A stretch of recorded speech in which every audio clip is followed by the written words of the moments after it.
Hello everyone, and welcome back to my channel, True Crime and Felines. If you are a returning subscriber, welcome back, my feline friends. If you are new here, my name is Brandy, and every Friday we bring you a true crime case or mystery with one or more of my fabulous felines. So this week's case is another father who shouldn't have been a father. He liked him young, and he liked to keep it in the family, if you get my drift. This guy was really into religion, but his own version of that religion, and used that to brainwash his very large family, and ruled with an iron fist. So, let's get started.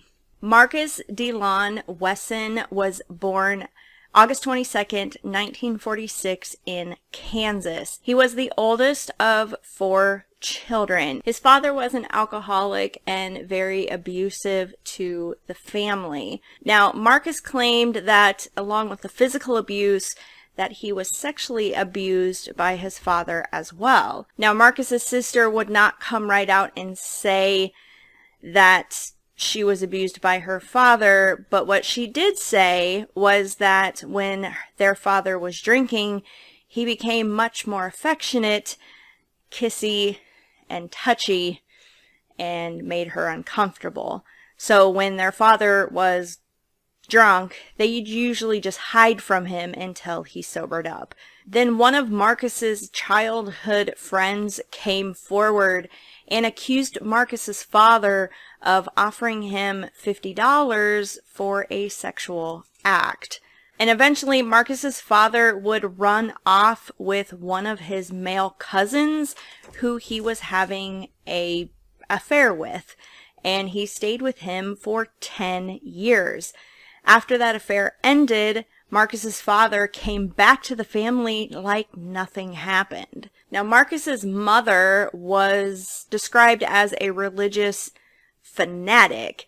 She raised her children as Seventh-day Adventists, and if the children broke any rules, she would whip them with an electrical cord.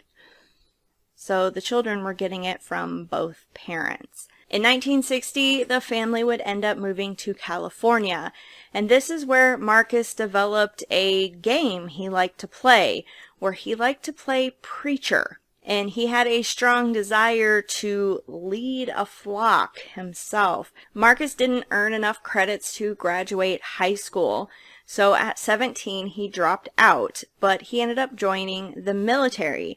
Now this was very good for him. He ended up spending 2 years there, and he was honorably discharged. Now shortly after his stint in the military, he met a woman named Rosemary. Now Rosemary was married at the time, but she ended up leaving her husband and moving in with Marcus. Now Rosemary had 7 children of her own, and she was about 15 years older than Marcus, and they all moved in together as one big happy family. So by 1971, Rosemary got pregnant and gave birth to Marcus's first son named Adair. Marcus loved this large family as he would start preaching to them on a regular basis, and essentially he now had his own flock, and he believed he was their shepherd. However, by 1974, Marcus began an inappropriate relationship with Rosemary's 8-year-old daughter named Elizabeth, and it would go on for years. When Elizabeth turned 15, Marcus legally married her, and 4 months later, she gave birth to their first son, Dorian. Now, Marcus and Elizabeth, during this whole inappropriate relationship and then their marriage, would live with Rosemary in the same house. Marcus and Elizabeth occupied one story of the house, and Rosemary and the rest of her children occupied the other story of the house. Now, Rosemary had given her permission to Elizabeth to marry Marcus and was actually really happy for them.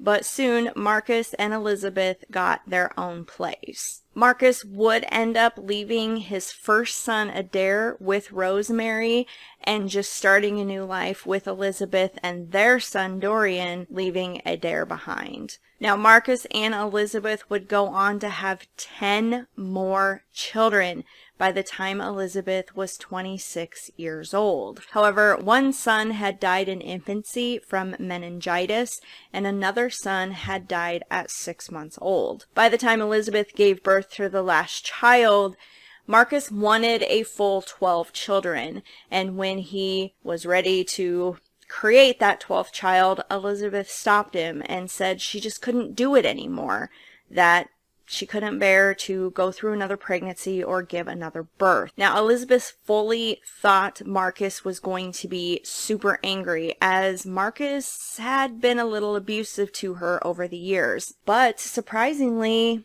he gave his blessing to have her tubes tied, which she went ahead and got done.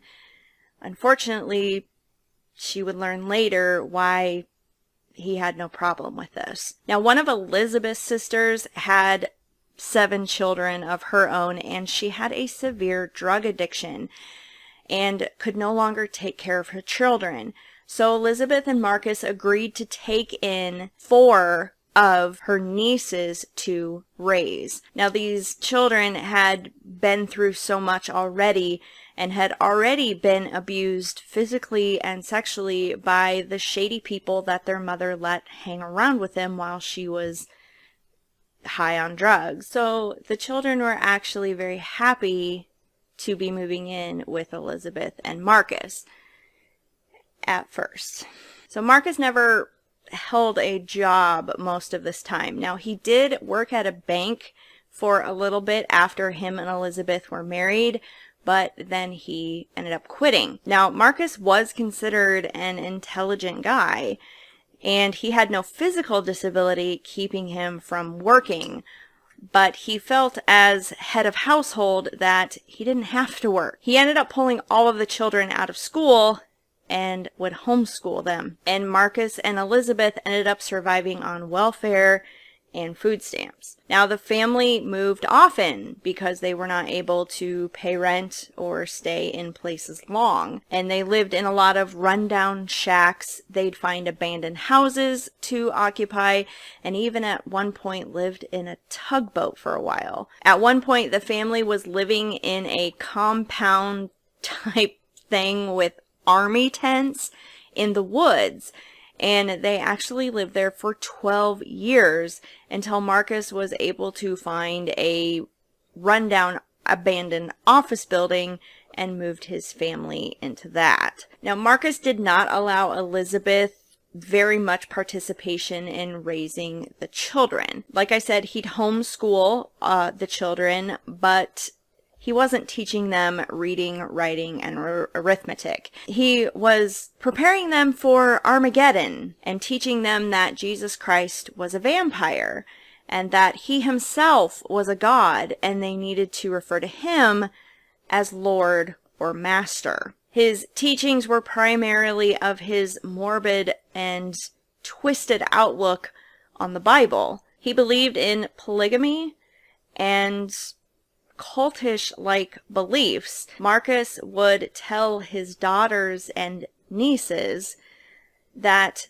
they were destined to become his brides, and he also would forbid them to talk to any other males, including their brothers and cousins within the household. The male children would end up being separated from the female children and raised separately, per Marcus's rules.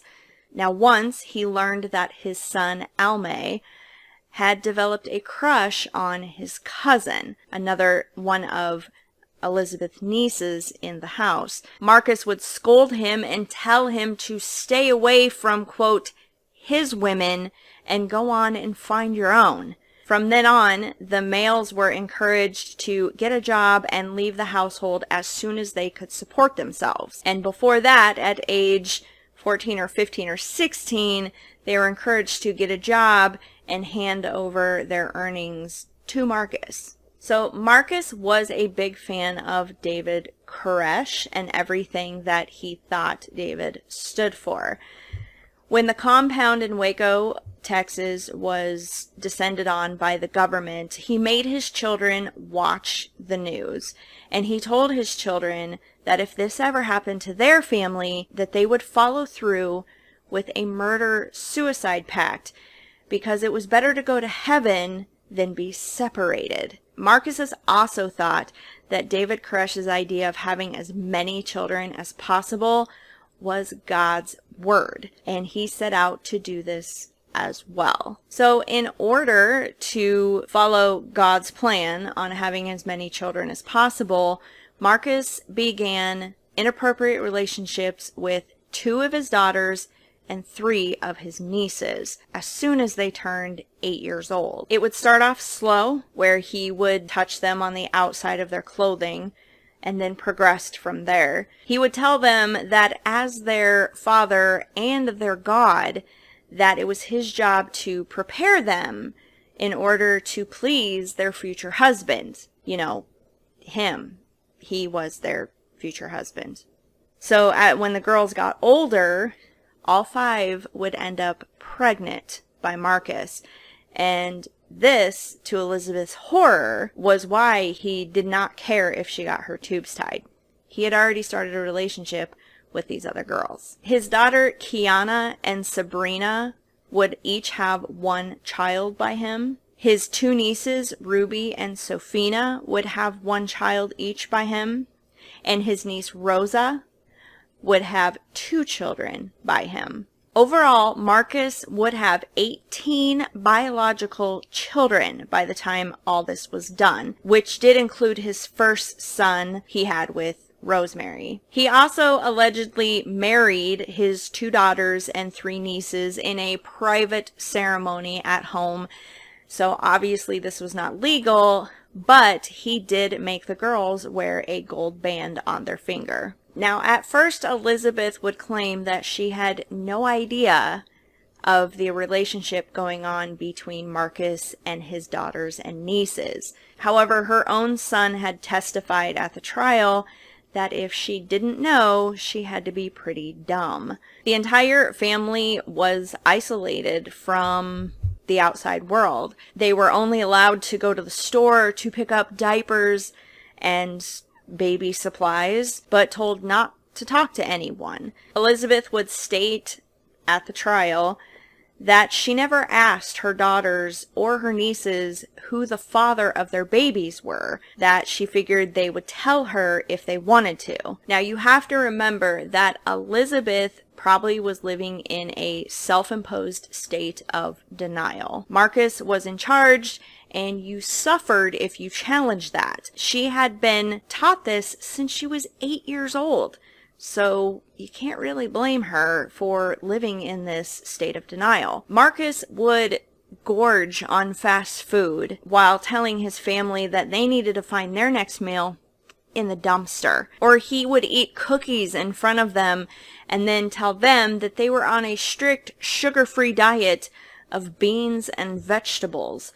After the trial, Elizabeth would admit that she didn't know what was going on, but at the time she was living in denial and fear. That she once told Marcus that she was leaving after walking in on him doing something inappropriate with one of the girls. Marcus would beat her and choke her until she passed out. When she awoken, he said that he would kill her if she ever brought it up again. As for the male children in the family, they did not escape the physical abuse. Once, Marcus's son, Serafino, was beaten for 30 days straight because he snuck a spoonful of peanut butter. Now, despite all this, the children would say that their father was great and caring and was always there for them. Now, they were isolated. They had no other family to compare to, so they didn't know that this wasn't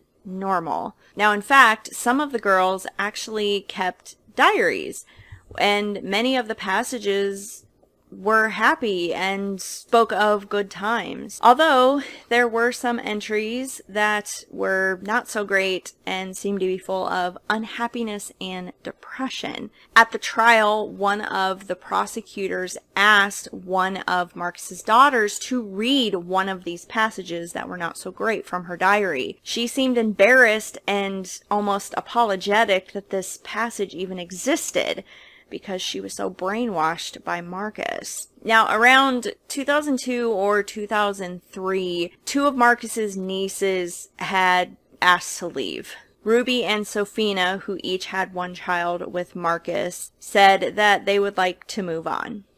Now, Marcus surprisingly agreed with this on one condition, that their children stay with him. And he promised them that he would do right by them. Now, being out in the outside world, they quickly learned that what they went through as children was not right at all. And in 2004, Marcus announced that he was moving the entire family to Washington because he was being kicked out of this abandoned office building. Now, word got back to Ruby and Sophina, and they showed up at Marcus's place to ask for their children back. They did not want their children going to Washington. Marcus refused them entry into the house and refused to give the children back, so Ruby called the authorities. Now, the authorities came out on what they thought was just a routine custody dispute. Now, Ruby and Sophina had tried to tell them that Marcus was a dangerous man and that they had this murder-suicide pact and they wanted their children out of the house now. However, Marcus was very calm when he talked to the police and seemed like he was cooperating. So he told the authorities that he would release the children, but he just wanted to go inside and tell them goodbye. So he went in the house and closed the door. Of course, Ruby and Sophina started freaking out, but because authorities had no warrant or probable cause, they couldn't just enter the house. Now, neighbors and witnesses on site would say that they started hearing gunshots, but the police stated they never heard any. And about an hour after the gunshots were heard, Marcus emerged from the house covered in blood with his hands up. And the police put him in handcuffs and he did not resist. Authorities then entered the house and discovered everybody's worst fear. They found 9 bodies in one of the back bedrooms and Marcus had all stacked them on top of each other. They were all shot in the eye. While police was searching the house, they also found many antique coffins. So Marcus, it seemed, had already been planning something. The victims were Sabrina April, age 25, Elizabeth Brahikina, age 17. These two were Marcus's actual daughters with his wife Elizabeth. The rest of the children were from his daughters and nieces. There was Illabelle Carey, age 8, Aviv Dominique, age 7, Jonathan St. Charles, age 7, Ethan St. Laurent, age 4, Marshy St. Christopher, age 2, Jiva St. Velahensbury, age 1, and Sedona Vadra, age 2. Unfortunately, both Ruby and Savina's children were a part of this group and did not survive. They were Aviv and Jonathan. Marcus's other children, who were actually out of the house, did survive. And the surviving children, including 3 of Marcus's sons, would adamantly defend their father at first. Now, Marcus's trial started in early 2005. Many of his surviving children would go on to state that he was a good father and seemed to be afraid to say anything different. But a couple of his children spoke the truth. Now, his attorneys would state that Marcus actually did not shoot his family, that his daughter Sabrina was the one who shot the entire family and then turned the gun on herself as part of this pact. No fingerprints were found on the gun, but Sabrina's DNA was found on the gun. So there was a little bit of merit to this. And trying to determine if Sabrina shot herself or not was inconclusive because the bodies had been moved. Now the jury decided that Marcus may have not fired all the shots, but it didn't matter because they believed that he was the reason that they were persuaded into this murder-suicide pact, so they convicted him of murder anyway. On June 2005, Marcus was convicted of 9 counts of first-degree murder and 14 counts of sexual assault and molestation. He was sentenced to 102 years for the molestation charges and death for the murders. However, California's Governor Gavin Newsom signed a moratorium on the death penalty, sparing Marcus's life. But he will spend the rest of his life in prison and he will never be eligible for parole.